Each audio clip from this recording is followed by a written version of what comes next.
안녕하세요. 영화 뜯어먹는 편집자입니다. 오늘의 영화는 위플래시. 특히 이 영화에서 명장면으로 꼽히는 마지막 10분의 엔딩씬을 뜯어보려 합니다. 침 넘기는 소리조차 들렸을 정도로 몰입해서 봤다. 영화 역사에 길이 남을 시간이다.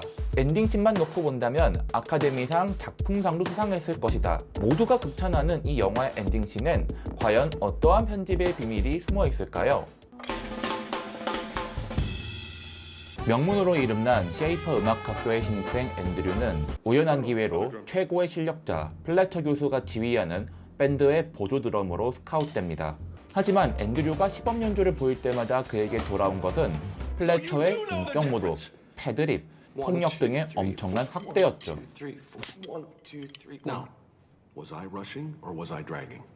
그럼에도 그의 눈에 들기 위해 앤드류는 자신의 모든 걸 다 바쳐 연습에 몰두하고 메인 드러머의 자리까지 얻어냅니다.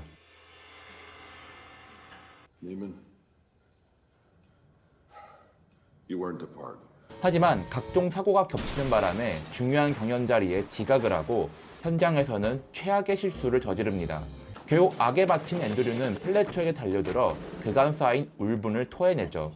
결국 플래처의 만행을 제보하고 학교에서 제적당한 앤드류는 방황을 하던 중 한 재즈바에서 우연히 플래처와 재회합니다. 평소와 다른 훈훈한 분위기에서 앤드류는 새로 만든 밴드의 메인 드러머 자리를 다시 제안받게 됩니다.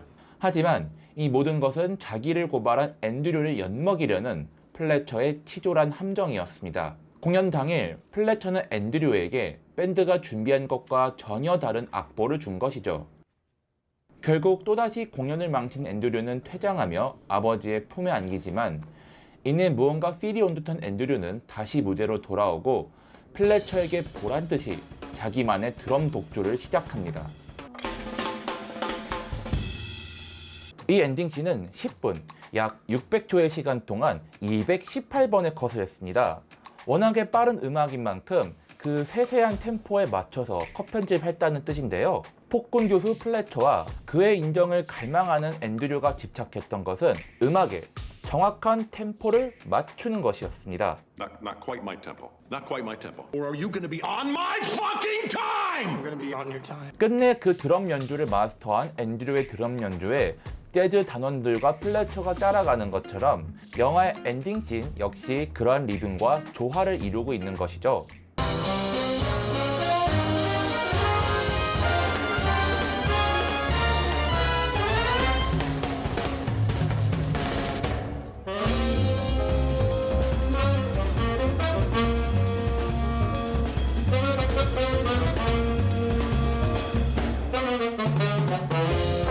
특히 제가 가장 인상 깊게 봤던 컷은 앤드류의 단독 행동에 잔뜩 열이 받은 플래처가 위협을 하며 다가오자 앤드류는 엿먹으라는 듯 심벌즈를 탕 치며 플래처를 물리치는데요.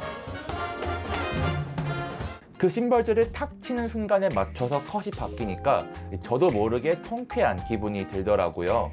여러분도 리듬에 맞춰 이 엔딩씬의 컷이 바뀌는 걸 집중하시면은 음악과 조화를 잘 이룬 이 엔딩씬의 매력을 느끼실 수 있을 거라고 생각됩니다.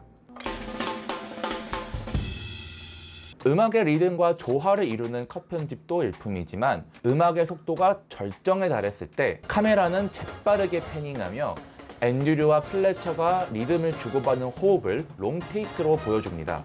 엔딩씬의 연주곡 캐러밴은 플래처가 앤드류를 가장 가혹하게 밀어붙였던 곡인데요. 만족스러운 속도를 표현해내기까지 플래처는 갖은 모욕, 패드립, 폭력까지 서슴없이 휘둘러가며 앤드류의 모든 것을 쥐어짜내죠.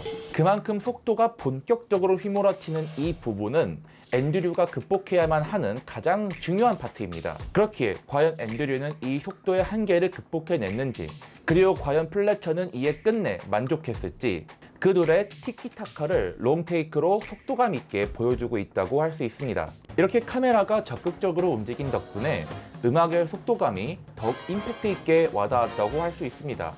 게다가 카메라가 빠르게 왔다 갔다 하면서 남긴 잔상 역시 이 속도감에 어느 정도 기여를 하지 않았을까 합니다. 연주 막바지에 플래처는 의뢰하던 엔딩 사인을 보내지만 이게 웬걸? 리듬에 영혼을 맡긴 듯 앤드류는 자신만의 연주를 계속 이어나갑니다. 그리고 일순간 모든 소리가 없어집니다.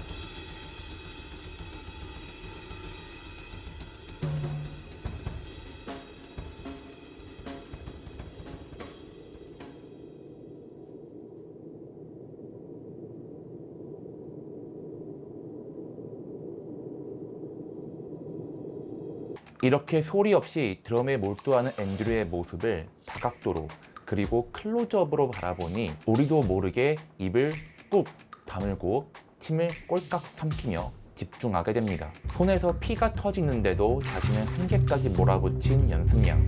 그럼에도 불구하고 돌아오는 플래처 교수의 폭언과 폭력. 이 모든 걸 견뎌내고 각성의 경지에 이르는 순간을 침묵으로 표현하고 있는 것이죠. 마치 우리도 한참 무언가에 집중하고 있을 땐 밥 먹으라는 소리조차 알아듣지 못하는 것처럼요. 보이지 않는 컷이란 책에서 나온 한 구절이 이 연출법을 대신 설명할 수 있겠네요. 편집자가 침묵을 극대화하면 굉장한 긴장감을 만들어낼 수 있다. 말로 표현하지 않은 것이야말로 말로 표현한 것보다 더 중요하게 여겨질 수 있기 때문이죠. 앤드류와 플래처, 밴드 팀원들의 표정을 클로즈업한 컷부터 악보, 악기의 일부분을 극단적으로 확대한 익스트림 클로즈업까지 위플래시는 엔딩을 포함한 영화 내내 클로즈업을 정말 많이 활용합니다. 정확하지 않을 수 있지만 엔딩씬도 218개의 컷 중 약 170여 개, 70% 이상의 컷이 클로즈업 및 익스트림 클로즈업, 그리고 사물의 일부분을 확대한 인서트 컷으로 이루어져 있더라고요. 음악 자체도 굉장히 빠르게 휘몰아치고 있는데 사람들의 표정과 각종 사물도 화면을 가득 채우고 있으니 보는 사람의 입장에선 시각적으로나 청각적으로나 압도당하는 기분이 들 수밖에 없습니다.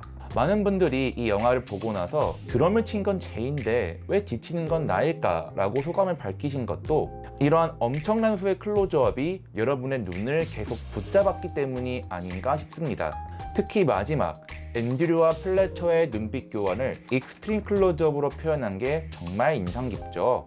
끝내 곡을 마스터하고 인정을 갈구하는 앤드류의 눈과 그런 앤드류를 의미심장하게 바라보는 플래처의 눈, 찐 광기가 응축된 두 사람의 눈빛 교환은 아주 짧은 순간이나마 우리에게 엄청난 긴장감을 선사하죠.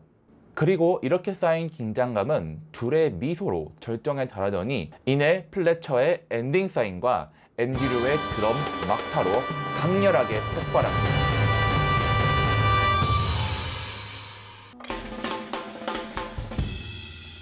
영화의 비하인드를 다룬 몇몇 기사들을 참고해보니 위플래시는 투자를 받고 약 10주 뒤에 영화를 완성했다고 하는데요. 그 중에서 촬영은 19일, 나머지는 전부 후반 작업에 몰두했다고 합니다. 제작 기간의 70% 이상이 후반 작업에 투자되었으니 그만큼 편집에도 엄청난 공이 들어갔다고 할 수 있는데요. 그러한 고생의 흔적이 영화 내내 묻어났음은 물론 엔딩씬에서는 모든 걸 다 바쳐 드럼을 연주한 앤드류처럼 인생 편집을 보여준 것 같습니다. 그래서 당당히 아카데미상 편집상도 수상할 수 있었겠죠.